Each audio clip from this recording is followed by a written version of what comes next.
What is going on, everyone, and welcome to Around the Metaverse, our weekly show where we bring together some of the best content creators from the blockchain and NFT gaming space, talk about all the recent news, and give you guys everything you need to know to stay up to date.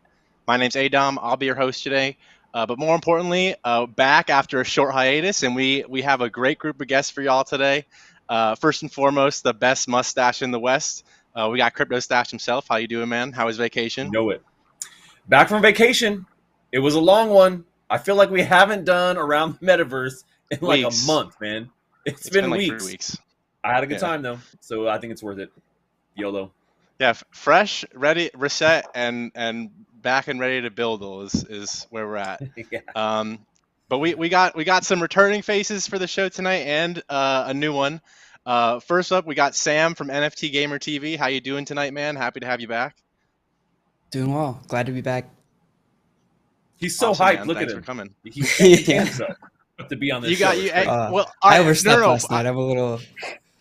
What I noticed from the last time, man, is you got the new setup going in the back. I mean, last time you were on the show, it was like a green screen or something. What did you move or what's going on there? Yeah, before I moved, I'd been using green screen, and then now I moved and I live by myself, so I figured get rid of the green screen. I really thought that this would show better, but like I don't think you can see anything back there.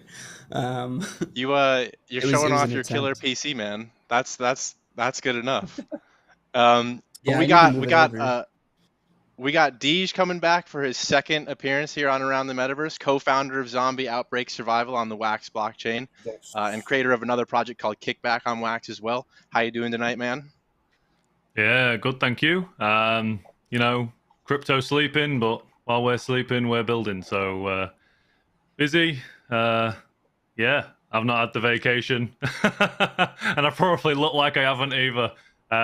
It's just ticked past midnight where I'm at. So, yeah, glad to be here. Glad to be back and can't wait to jump into it. Yeah, and appreciate you making the time to hop on. I know the time difference for our friends across the pond is a little tough with this show, but we appreciate it. And last but certainly not least, we have a new face on the show, CautionFun, top-ranked Gods Unchained player and streamer for TeamStreamTeam, or player for TeamStreamTeam, excuse me, and a fellow content creator himself. Welcome to Around the Metaverse, and happy to have you on, man. How are you? Oh man, fantastic! Happy to be here. Thanks for having me, and excited to talk NFTs. Of course. Get it. But we got a good show for y'all watching tonight. Thank you for joining us too. Don't forget to smash that like button before we hop into things. And before we actually get into our topics here, we have a quick word from our sponsor, Illuvium. I want to give a huge shout out to the folks over there as our exclusive sponsor for Around the Metaverse currently. Illuvium's an open world exploration NFT creature collector and auto battler game that's truly pushing the edge on what AAA blockchain games could and should look like. They actually recently announced that they're doing their second NFT drop, the Y00ts. They recently sold out and had a massive land sale that, I'm sure a lot of y'all heard who are watching. But we're going to take a quick look at a clip from their Y00ts drop that's going to be coming here soon.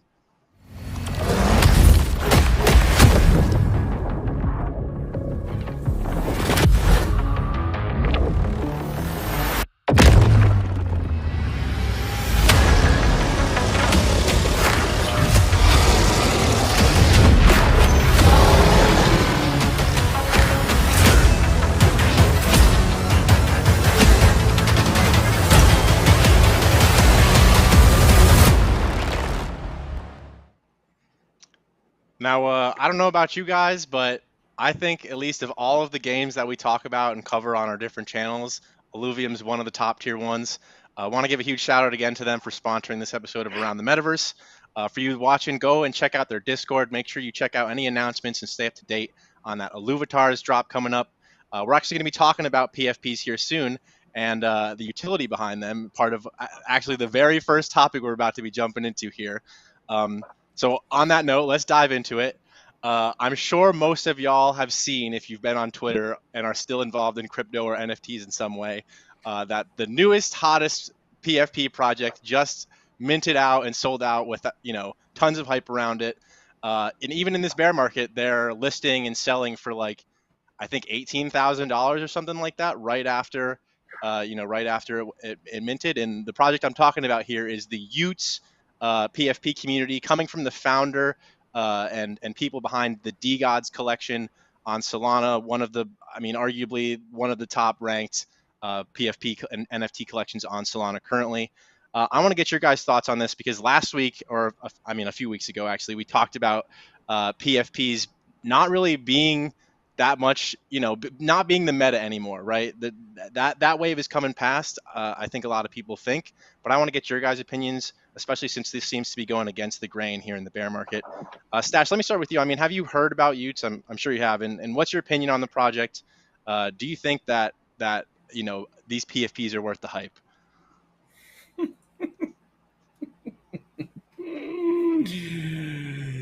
All right. So, I've seen this before, right?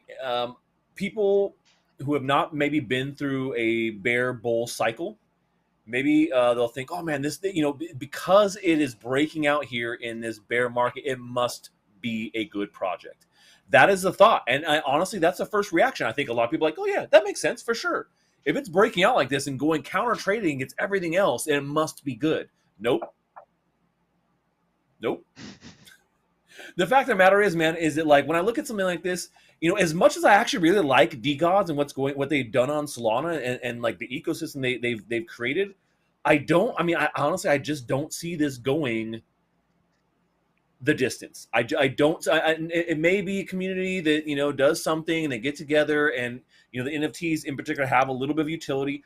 But I don't see this being a long-term thing that people are going to stick with. I think it's one of those bear market fads that people jumped on board. They were able to create some good hype, get some people in early. They were talking about it for whatever reason, and mostly because they're going to pump and dump the shit out of this.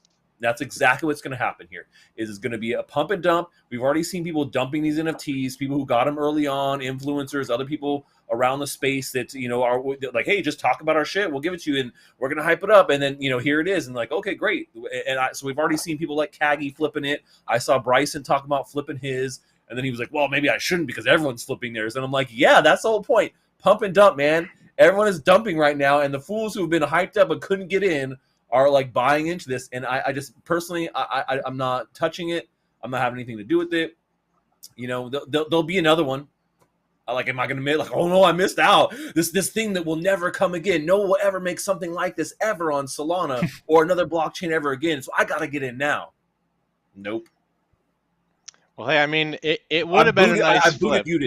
I booted y00ts. It would have been a nice flip, It would have been a nice flip if you'd gotten in on it. And a couple unique things about these projects, or this project specifically too, is like the utility from what I know behind it is that, or kind of the unique thing that they're doing for PFPs is that they're going to create a huge store for people in the community to basically create and submit their own traits that people will be able to use and customize to change their NFTs once per month. And like that's like, we've already seen customizable PFPs. Like that's great. Now it's like tokenized and like you're going to be able to do it, but only once a month, like whatever. Like I just don't see, I don't see this being the trend for PFPs in the future. Like customizable ones just didn't take off. I don't see this really taking off. So. Well, yeah, and not only that too, and one of the kind of unique ways in which like people like Kagi and Bryson, and I'm not sure if there were other distribution methods for this, but a lot of people who minted this actually had to sign up and apply, like send in a written, not written, handwritten, but via the internet, a written, form to be able to actually apply to even mint one of these things, which is even more of an exclusive than like first come first serve, maybe better, maybe worse, I'm not sure, than we've seen, but. All of these insiders are now out on Twitter talking about how they're dumping them, market sell, right? But I want to get your guys' opinions, Diege, Sam, and CautionFun on this. Sam, let me ask you, what's your opinion on this PFP community or this PFP project, but also your opinion on NFT PFPs in general and kind of the craze that we saw behind them and sort of what propelled the first NFT bull market that we've seen in history here? I think just in terms of like NFT PFPs in general, they're kind of like the first use case of NFTs, or one of the, I guess, first ones that really took off. I think there's so much more we could be doing with them, and I think you see that with a lot of these PFP projects that have grown really large. they can't continue with just having the PFP out there. They're usually having to come up with different utility that they have to give to owners in order to keep their market moving. And it's kind of become like a race to see who can build the most to keep their project up, I feel like. I do think there's some, like the whole art aspect, that's something that belongs in the space. I think it'll be here long after the craze that's happening now. So like, I don't think there's anything bad about if you truly love the art and you think it's worth it to you getting in on it. But as far as PFPs as like an investment, that's never been my favorite thing. It's just been something that I get hurt trying to do. Yeah, I'm sure many people watching, myself included, and probably everyone on this on this stream have been hurt from one of the PFP projects that people were looking into. But no, I mean, that's a great point. And it's funny you bring up art as going along with this too, because like NFT art is actually awesome, I think. But it's funny, like, part of this whole PFP craze, many times like a project would be touting like, oh, look at the art, look at how great this art is. And like, it's just funny when that art is like some kind of like furry monkey man with testicles on his chin, like, yeah, that's great art. But no, connect with some let me people. ask, yeah, I know, you just like, you want to represent, you want to put your Twitter picture of just you with, you're all covered in fur and with balls on your chin, that's great. But Diege, let me ask you, man, like, do you think the PFP NFT is ever going to go away? And like if you're going to be looking at PFPs, like, how do you think companies or projects and even games maybe can implement an NFT PFP and actually make it somewhat valuable? Well, I think if we look at where we've come from NFTs and like the milestones where the technology has sort of peaked and then bottomed out and then peaked and bottomed out, and PFPs have always been staple of that. Like they've been around. They were like one of the first use cases, like you say, and I think that will forever be something that we have to traverse in the metaverse. It's just going to be there the entire time. Now, how people do that and whether or not they stay super valuable is another thing, especially with new ones coming out all the time. I think I saw a stat the other day that was something like during the bull market there was something like 2,000 new PFP projects recorded on OpenSea every day. Obviously, so that shows you the percentage that actually take off and do really well. But unfortunately, everyone seems to get hurt in every single one that gets created. Like somebody gets hurt. So no, I don't think they're going away. New ones might slow down, but I think some of the ones that have been around for now a long time, some of the what we would call the originals, your Bored Apes, your CryptoPunks, those kinds of projects are always going to be around now. I don't see them ever bottoming out. We saw Bored Ape and Yuga Labs face that like attack with all of their conspiracy theories, and they've come out of that relatively unscathed. So yeah, I think they're going to be around for a long time, and how people used to implement them, it's up to them. But I don't think that we will continue to see crazy high prices on new projects, and I think that this is going to be one of those ones that unfortunately hurts some people. Yeah, I mean, a lot of this stuff, a lot of people like to say is greater fool's theory. You know what I mean? It's like, it's like, hey, I'm gonna buy this, and hopefully I'll be the utility is hopefully I'll be able to sell it to some sucker for more money than I paid for it. I mean, if we look at the use utility, it's like all of life. The problem that I have with the use utility is when you look at it, it's actually a lot of methods to try and stop people from putting things on the market. You see things like once you want a new customization on your ute, you have to lock it up for 30 days. People are always going to be trying to chase the latest trends of their customizations and locking them up for a further 30 days. So you're going to always have this problem where, projects are trying to keep people from selling it so that the floor doesn't crash as hard as it can and as quick as it can. So what people can sometimes call utility is often stopping people from trading, and it's a bit of a handcuff to the project rather than a utility that can be seen as a positive thing. Well, yeah, and I mean, not to mention that as one thing, that just reminded me of another thing that Frank and the part of the founder of DGods was part of that. Kind of goes along with that. It's like there was a whole controversy about secondary royalties, and like the YA marketplace on Solana basically found a way to circumvent project royalties by like selling your NFT, so you could put zero creator royalties. And the DeGods collection was kind of well known for having like a super high, selling royalties fee to de-incentivize people from trading and selling.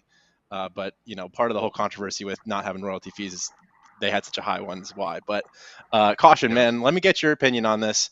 I mean, as Diege said, like he thinks that NFTs, especially like the blue chips, are here to stay. They're not really going anywhere, and we might still see people talking about them for years to come.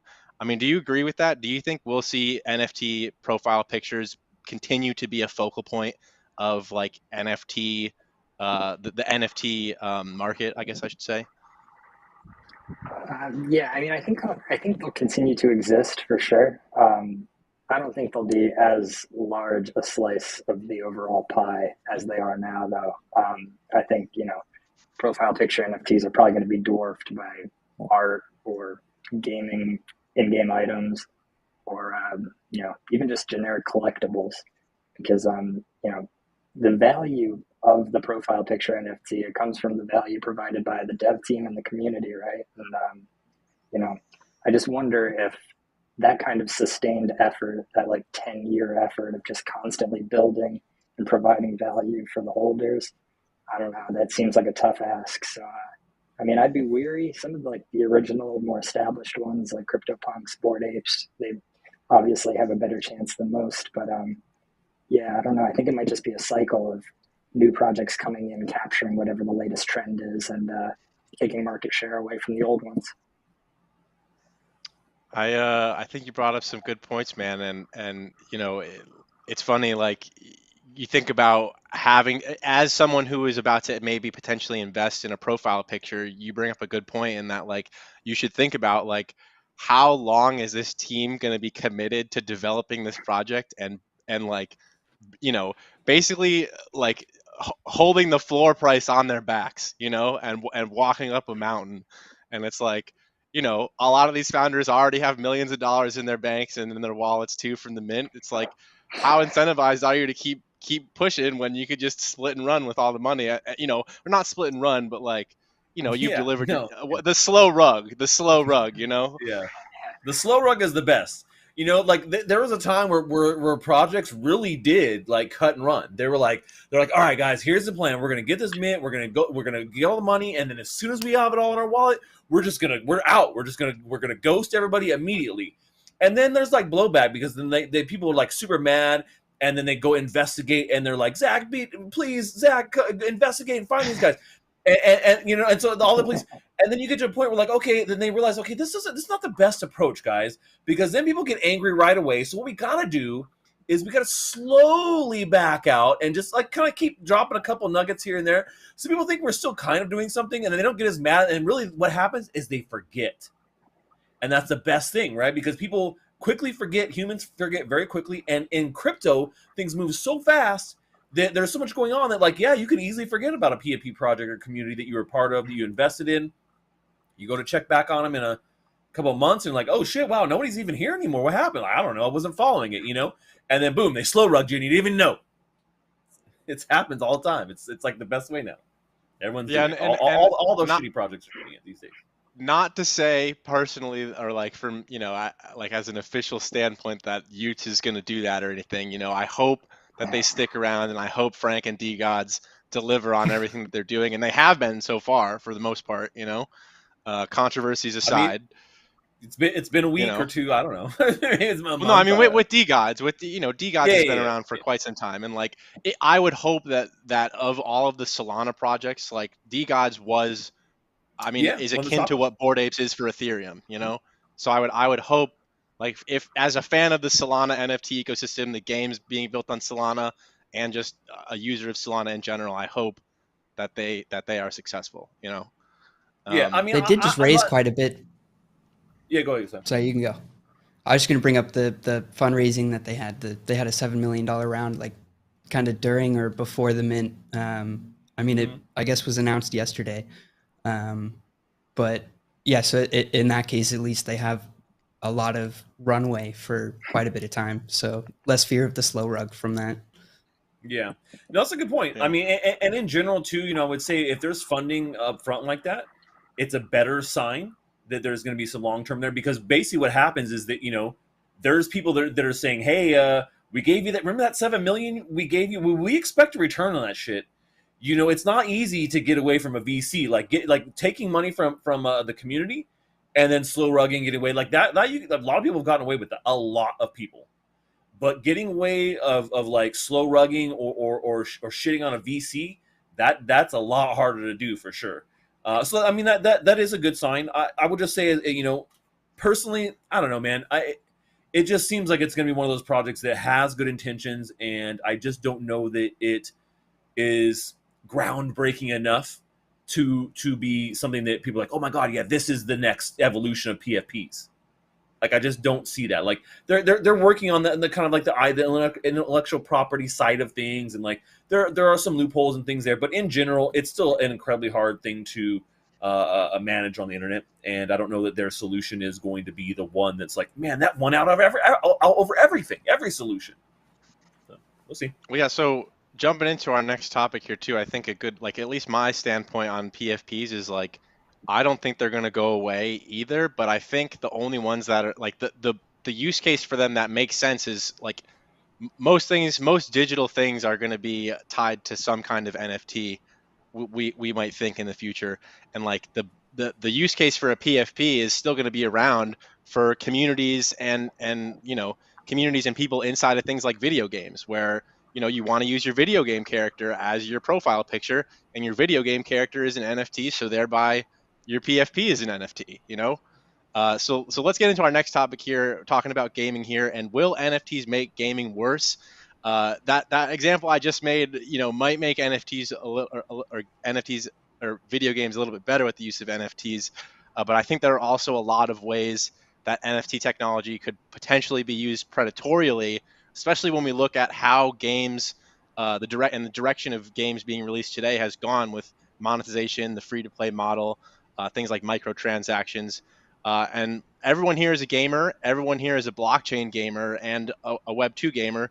So I think it'd be great to hear your guys' opinions on, the direction games are going and how NFTs could either make them better or worse. Caution, let me start with you this time. I mean, what's your opinion on how microtransactions are used in free-to-play games today, and like, where do you think in the future NFTs and crypto ties into that? Well, I mean, I think most most games that are freemium games, I guess, for lack of a better term, nowadays are pretty predatory in nature. Usually it's targeting younger demographics that might not be able to use as much discretion when they're spending their money. Usually it's their parents' credit card hooked up to their Apple account, it's that like 99 cent to $5 purchase, but you get it once or twice a month. At the end of the year, it's like paying for 3 brand new video games from GameStop or Walmart or something along those lines. So you end up just like pouring this crazy amount of money into the game over time, and there's a 0% chance you see any financial return on that. Like, you decide you want to stop playing that game, that money is good as gone. There's no chance for you to recoup any of your initial investment. So, I mean, I think that's where NFTs come in. I think in-game items are the easiest use case to digest for me personally. As it pertains to NFTs, just because like you get all of the same, conveniences of digital collectibles and digital in-game items, but you get that agency, that ability to, if I decide to quit a game, I can sell my items, or I can, give them to a friend, let them use them without having to worry about some centralized authority restricting your access in any way. So, I come from trading card game background, so I'm used to Magic the Gathering cards. I play a deck for a while. If I want to swap that out for a new deck, I can sell my cards to a buddy, use the proceeds to fill out my other deck. I play Gods Unchained predominantly, and it's the same story there. It's just, instead of having boxes of cardboard taking up a bunch of room in my house, it's all on my ETH wallet. So, I feel like you get the best of both worlds, the convenience and the autonomy over and ownership over your assets. Yeah, and I know we're big fans of the folks over at God's Unchained here and IMX also. Um, of all there are many TCGs in the crypto space today, and they are among the top, like the top tier ones. Not all created so, equal. Yeah, not all created equal, but God's Unchained is doing it right. Among there's like probably a handful, maybe I could count on one hand the ones that are doing real well, and that we're fans of. Out of I'd say there's at least 20, that you could look up and would consider a card game, right? Over or TCG over the past cycle we had here. Yeah. Of like Diege said, I'd say Gods Unchained and Splinterlands are just on a tier by their own. 2,000 PFP projects per day, Diege said on OpenSea. I wonder how many TCG games were getting released every day, over the past 9 months. But Diege, let me ask you. I mean, what would you say is a reasonable amount of money to spend in a video game? I know, like we've seen, we like for example, Caution was saying like a lot of these kids who are playing, or a lot of people playing free to play games are of a younger demographic. They maybe don't know how much money they're spending. It's on their mom's credit card or something like that. And even in the games, a lot of times how much you're spending is obfuscated through some kind of currency that you're buying before you're purchasing items. And not only that, like, say on the other side of it, those are like really microtransactions. I mean, even just like you're like, you could spend 3 new video games by the end of the month. Like sometimes even just one item is the price of a brand new video game, that premium skin for Diablo Immortal or that premium, mount in World of Warcraft is the cost of the new expansion. It's like, what the hell, man? So Diege, let me get your opinion. Like, what do you think is a reasonable amount of money to spend in a video game, especially when we talk about blockchain games where the monetary aspect of it is oftentimes like woven directly into the function, like the game loop? Yeah, so it's a difficult one to try and say that this is the amount that's too much or too little, because you've got so many different people playing these games. Like you've got people from like working class backgrounds, you've got people from like very wealthy backgrounds, but then you've also got people that play these games as a job as well on stream, and we see it in terms of like FIFA, EA Sports FIFA and Madden, and these games where you can build teams of cards that are currently microtransactions, no doubt at some point will turn into NFTs, where you buy the players or you buy the packs, open the packs, and then the players come out. Like there's people making a lot of money streaming these games, so when you try and say that this is a fair amount, this is a ridiculous amount of money to spend on these games, sometimes it actually turns into content for these creators. So there's always that option to look at. Now, I think for me, where it depends on what the game's offering the NFT as within its environment. Now, if it's an NFT that you can purchase to get ahead in the game, that's not I'm not a huge fan of that. Pay to win, as we call it, is not the best. I think League of Legends have got it quite right in terms of, you pay for the cosmetics, and the cosmetics are the only things that you can benefit from. It's not actually going to have you any sort of in-game benefit to the next person. So everyone's on a level playing field, except you can look at someone's cosmetics and say, wow, this guy's either really grinded or he's purchased this. And I think that's the way to go. I think that the cosmetics, and I mean, don't get me wrong, there's options to have everything in-game in terms of your in-game items be obtainable through grinding and then also be withdrawable as an NFT. So that means that your top tier, like if you look at like a RuneScape or World of Warcraft, when you do some of your boss fights or your raids, you get a unique drop that's 1 in every 10,000 kills. Like that holds value, but you should not be able to just buy that primary from the game creator either. Like that needs to be obtained through 1 in 10,000 kills. And then that is what causes that to have value on the secondary market. Because we see games like RuneScape and World of Warcraft, using this model in the black market against the TOS. But as soon as you start giving those game studios 3, 6, 9% on every trade that happens on that black market, I think they might start listening. Yep. Yeah. 100%, man. I've been saying it. Get that black market money, baby. Get that black market money. Yeah, man. People are making well, maybe not in the most ethical of ways either, but people are making a living wage selling WoW gold, with their bot farms and things like that. Yep. Uh, so I'm interested to see how and most likely when a major NF or a major AAA studio brings in NFT technology into one of these major titles or anything like that, how it's going to affect, especially when you think about how intricate and sometimes involved an MMORPG's game economy can be, how it's going to work with that, and if it's even possible. Sam, let me ask you. I mean, do you think NFTs and crypto will make monetization in games more user friendly or less user friendly? And I mean, how do you think I mean, how do you think that games or AAA studios are going to end up implementing this? Like, which side do you think they're going to, kind of lean I think it's going to towards? go both ways.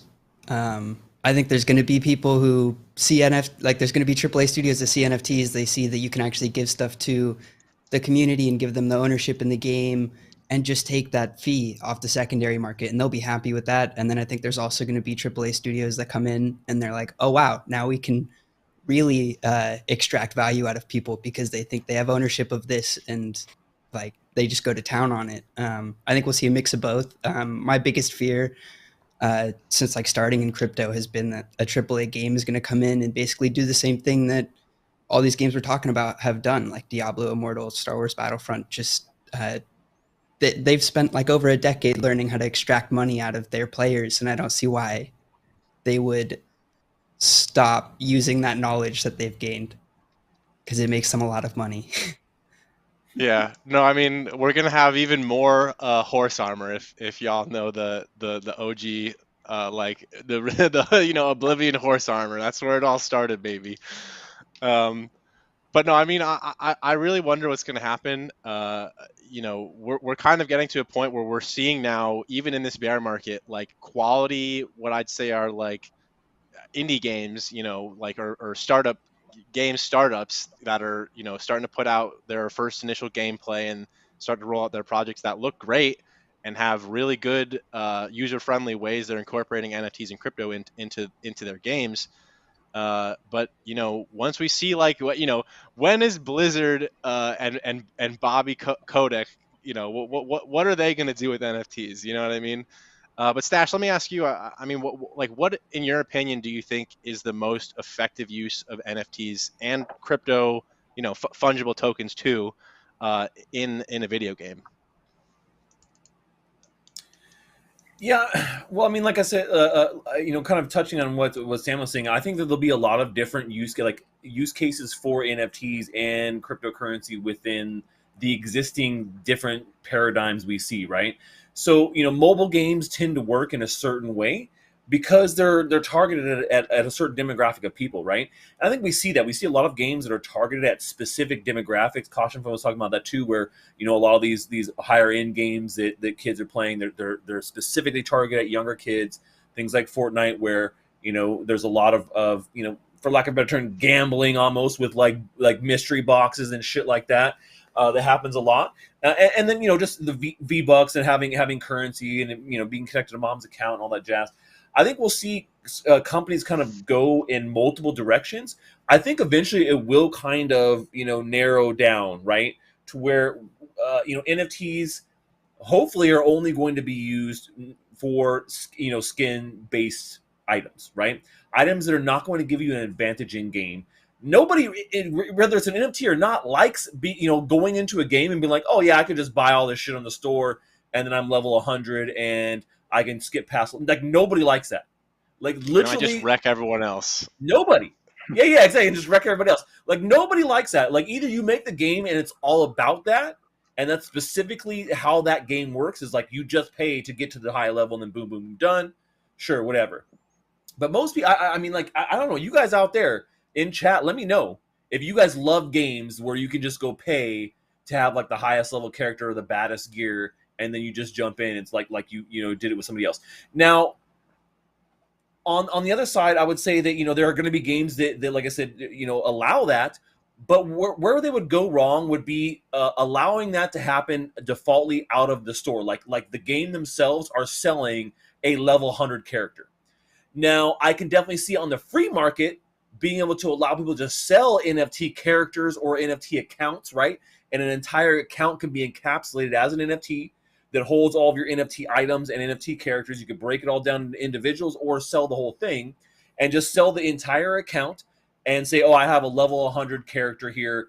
But it's someone who actually worked and put the time into it.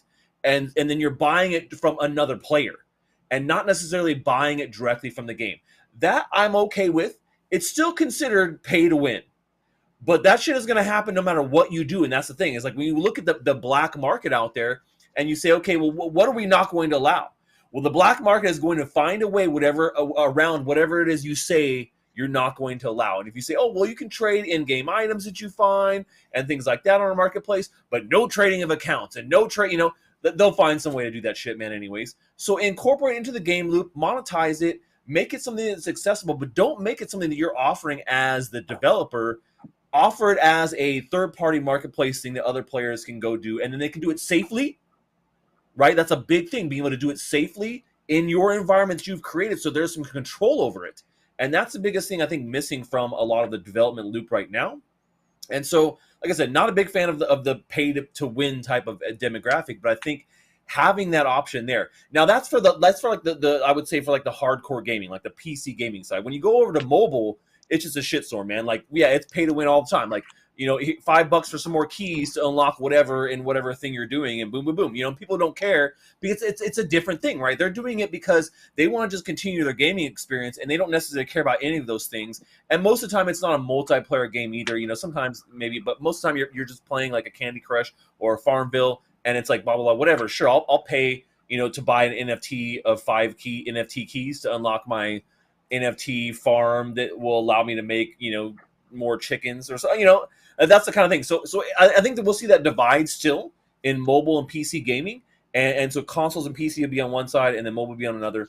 But really, I think that in general, I want to see things stuck, keeping to cosmetics. That's the best place I think for NFTs in general is for your cosmetics. And the next level would be for like account level shit, right? So your characters, your actual account itself. Those things they want to trade, but right now it's just not built in. It's not built in. Even games right now that will have tradable skins like CS:GO don't allow you to do things like that, right? So I don't know.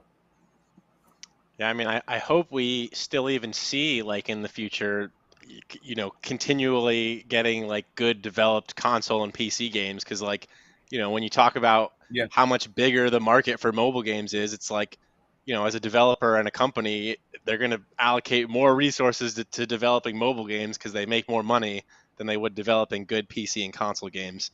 But that's, here nor there when it comes to crypto. Crypto and NFTs are going to be involved in both. But let's hope that, PC and console games still get the love that all these developers seem to be given to, or companies. I shouldn't say developers because, oftentimes developers' opinions differ vastly from the direction the company wants to go. But again, neither here nor there. Let's jump into our last topic here for the night. A bit of a broad one, and one that's fitting for this show. What really is the metaverse? And basically, we've seen over the past past year about more than you can count on 100 hands. Metaverse projects pop up.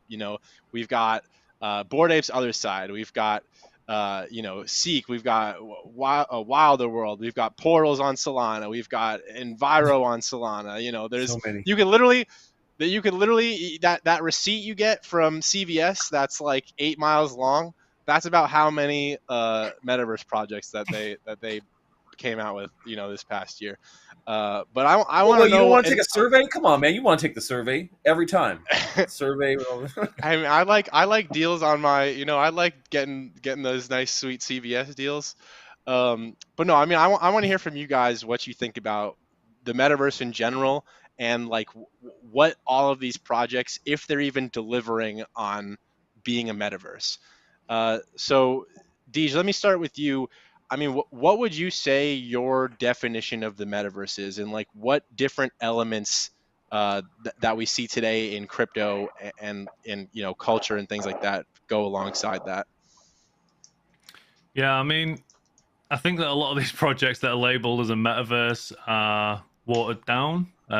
Don't go into the traditional term of what a metaverse is when we think about like Ready Player One and that level of metaverse. You know, we're nowhere near that. Like, and what these like the other side and like all of these metaverse projects that we're currently talking about are just Web2 projects powered by a backend that's got crypto, like smart contracts and crypto functionality within them. They're just Web2 concepts that we've had for years and years and years. So I wouldn't even bring that into the conversation of real metaverses when you think of it from like the traditional sense. Now, the closest I think we're going to get will be some kind of like Google Lens glasses with augmented reality. That to me seems the most realistic, at least in our lifetimes. I don't think it'll go too far beyond that. For the next sort of 50 years, I think that that's going to be as good as we get. But I think that's going to be fantastic. Augmented reality, you're looking at a skyline of a city and you can see like banners through your augmented reality lenses that are on the side of skyscrapers that aren't actually there. It's going to offer so many more advertising potentials for companies, and that's as close as I think we're going to get. I don't think that this metaverse, the other side, it's just an online game that people can put their avatars in. It's not a metaverse. You can spend your crypto in there, but again, it's just extracting money out of the user and into the pockets of the studios behind them. I think that glasses in AR are going to be sweet, but like the one like thing that you said in terms of like the possibilities that you could have with AR tech is like the worst thing for the user, like the absolute more ads. Like literally you're gonna see we can fill your screen with 80% ad space before you start freaking out and having seizures, right? Is that like not how IOI does it? Or what? I mean, it was Zuckerberg that said the other day about playing poker via augmented reality, where you can deal the cards and the cards aren't actually there, and you can play poker with friends that aren't actually there. I mean, yeah, but it is going to be predominantly ads on side of buildings. Let's be honest. But it'll be like pretty ads. It'll add to the experience. Hopefully, something like Brave too, where you get paid for them. That might be worth it. Diege, I'll take your example and raise you one. Instead of looking out at the skyline and seeing ads on buildings, you look out at the skyline and you see like, maybe not the city skyline, but you look up at the night sky above the skyline and you see all of the constellations that are in the sky through your glasses and like displayed out or something like that. Incredible. Yeah. Stuff There's actually a phone app that does that right now. Let me go back. Let me rewind. Right, scrap that. Cut that out of the edit. Things that enhance our reality rather than what we currently see. There we go. But no, I mean, well, let's not what's the word I'm looking for? Not also like you're right though. It is going to be a lot of ads, I'm sure. And think about, the step beyond glasses, maybe not in our lifetime, but the step after that is like, Elon Musk's Neuralink. Now it's not just glasses. Now you're getting ads through your eyeballs. Like, that's going to be great. But Caution, let me ask you, man, I mean, like, how do you think the metaverse will change things in gaming and entertainment specifically? So, I mean, I think we're starting to see the early stages of that right now. I think we're seeing individuals value permanence and immutability and ownership as it pertains to their digital items in those virtual spaces that, that spectrum of virtual spaces we can refer to as the metaverse. So yeah, I mean, I think that's only going to become more and more important as more and more people become aware of the fact that it's possible. Like digital scarcity with profitable ownership, like that's, it's quantum leap forward. And, the world isn't becoming less online by the day. It's migrating pretty heavily in one direction. So, I think it comes down to just like what Bitcoin did for money, NFTs can kind of do for anything else. And that covers the whole spectrum of entertainment. Just those ideas of digital ownership and enforceable probable scarcity. It's still mind blowing to me a couple of years down the line. So I figure as more and more people learn about them, they'll demand them more and more. Yeah, a couple years down the line too, and I wonder what things are going to look like. Not only in 5 years, but in 10 years. Most of us have probably at the longest been, crypto's only been around for, what, a little over 10 years. A little, 1.5 decades. So it's like 15, 20 years from now, like what is everything going to look like? It's going to be pretty interesting to see ads ads all over the side of my bedroom wall.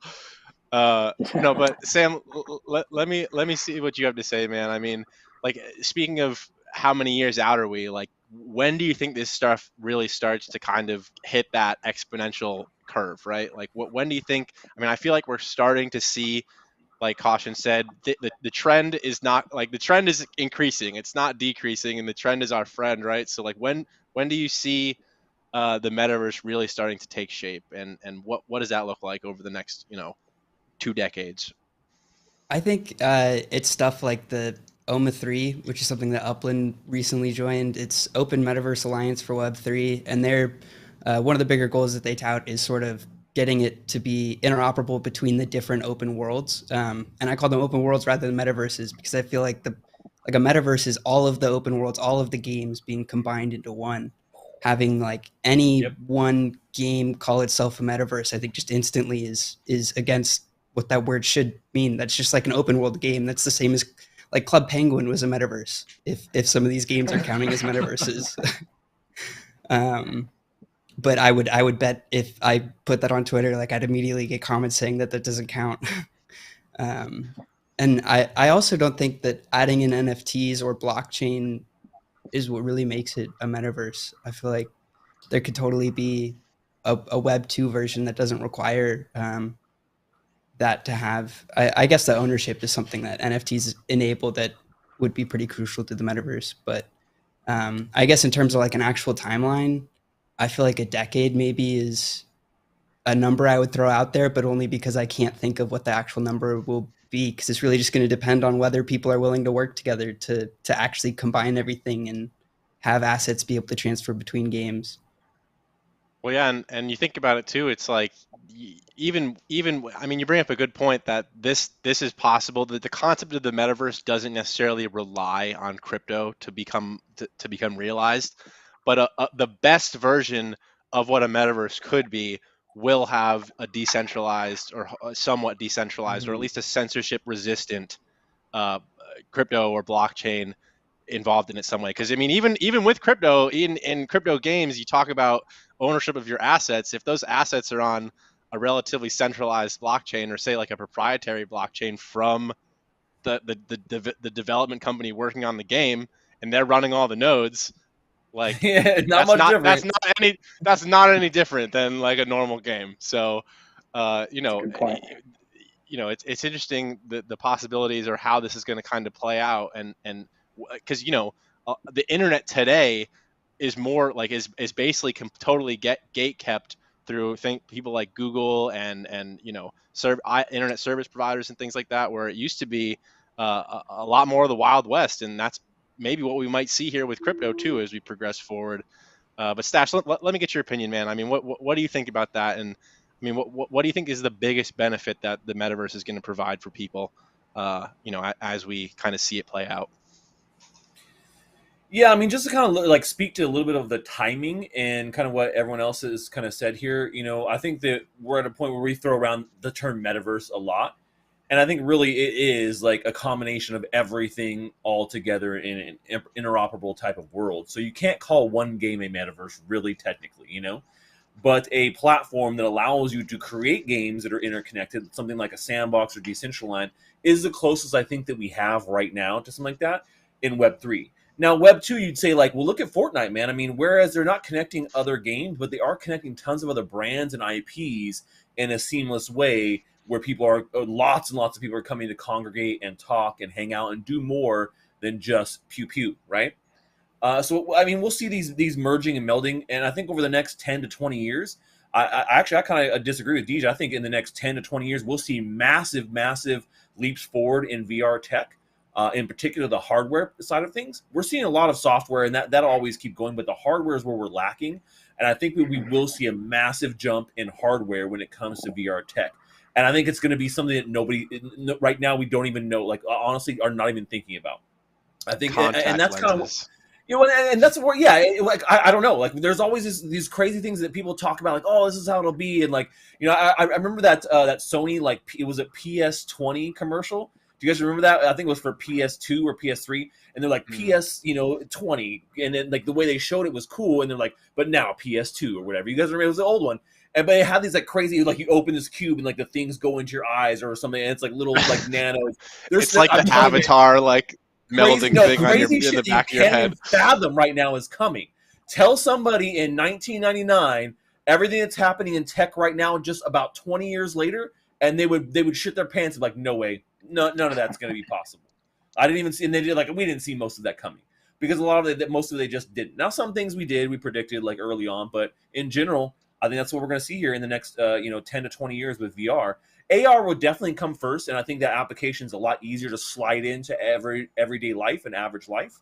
But yeah, and I think there'll be kind of a separate thing. I think AR will be used more for like a technical side of things, for business, for B2B type of stuff, consumers, and I think VR will be more on the like funner side, right? Because it'll require more tech, it'll be more immersive.